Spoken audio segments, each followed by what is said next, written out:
Assalamualaikum warahmatullahi wabarakatuh. Perkenalkan, nama saya Rahmadina Pratiwi dari program Studi Hukum Ekonomi Syariah dengan NIM 2025070008. Di sini saya akan memenuhi tugas ulangan akhir semester pengantar ilmu hukum dengan dosen pengampu Ibu Nila Amania, SHMH. Untuk soal yang pertama, Andi membeli sepeda motor seharga 15 juta. Andi telah membayar lunas budi, telah menyerahkan kendaraan beserta STNK dan BPKB. Analisislah siapa subjek hukum pada kasus tersebut, apa objek hukumnya, peristiwa hukum apa yang terjadi, dan apa akibat hukum yang timbul. Kasus Andi membeli sepeda motor dari Budi seharga 15 juta, pembayaran lunas, kendaraan beserta STNK dan BPKB telah diserahkan. Subjek hukum pada kasus tersebut adalah Andi sebagai pembeli dan Budi sebagai penjual. Keduanya merupakan subjek yang cakap dalam bertindak hukum.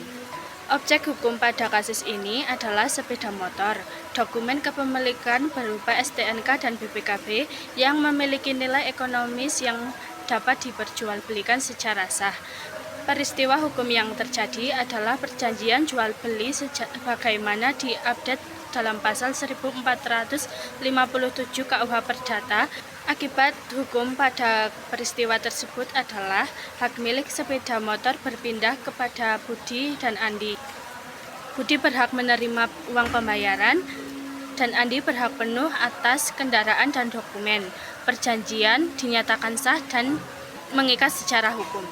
Soal yang kedua, mengapa kaidah hukum masih diperlukan sementara dalam kehidupan masyarakat pada dasarnya sudah ada kaidah atau norma yang mengatur tingkah laku manusia dalam pergaulan hidupnya, yaitu kaidah agama atau kepercayaan, kaidah kesusilaan, dan kaidah kesopanan. Jelaskan pendapat Anda. Pendapat saya, mengapa kaidah hukum masih diperlukan meskipun masyarakat telah memiliki kaidah agama, kesusilaan, dan kesopanan. Kaidah hukum ini tetap diperlukan karena kaidah hukum bersifat mengikat dan memaksa, memiliki saksi yang tegas, dan menjamin kepastian hukum dan keadilan, mengatur hubungan sosial yang kompleks di masyarakat modern. Tanpa hukum, norma lain tidak cukup kuat untuk menyelesaikan konflik secara adil dan objektif. Soal yang ketiga, dalam kasus tertentu, keputusan yang adil bagi korban dapat merugikan kepastian hukum pelaku. Menurut Anda, bagaimana seharusnya hakim menyikapi dilema tersebut? Dilema keadilan korban dengan kepastian hukum pelaku hakim seharusnya tidak hanya berpegang pada teks hukum atau legalistik, menggunakan penafsiran hukum dan hati nurani, menyeimbangkan keadilan, kepastian hukum, dan kemanfaatan, mempertimbangkan nilai keadilan substantif bagi korban tanpa mengabaikan hak pelaku. Dengan demikian, putusan tidak hanya secara hukum tetapi adil juga secara moral dan sosial. Nomor 4, bagaimana pendapat Anda terkait adagium hakim tidak boleh menolak perkara dengan alasan tidak ada hukum yang mengatur? Apakah realistis dalam praktik peradilan modern? Jawabannya, hakim tidak boleh menolak perkara. Pendapat saya, adagium ini sangat relevan dan realistis dalam praktik peradilan modern. Hakim wajib menggali, mengikuti hidup dalam masyarakat, menemukan penemuan hukum ketika aturan tertulis belum jelas.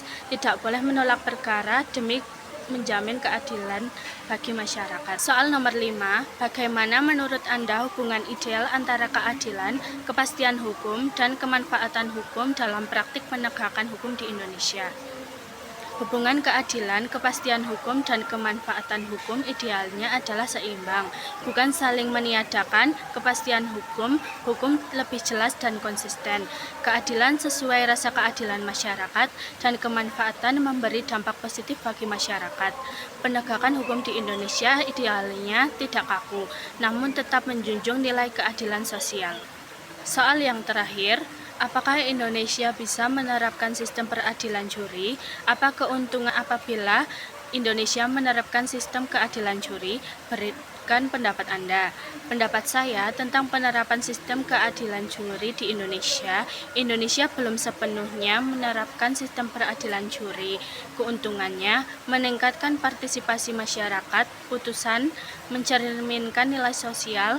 Kekurangannya adalah minim pemahaman hukum, masyarakat berpotensi tidak objektif, beresiko dipengaruhi emosi dan opini publik. Sistem peradilan hakim profesional saat ini lebih sesuai dengan kondisi Indonesia. Sekian video ulangan akhir semester saya kali ini. Mohon maaf apabila ada kesalahan dalam tutur kata. Wassalamualaikum warahmatullahi wabarakatuh.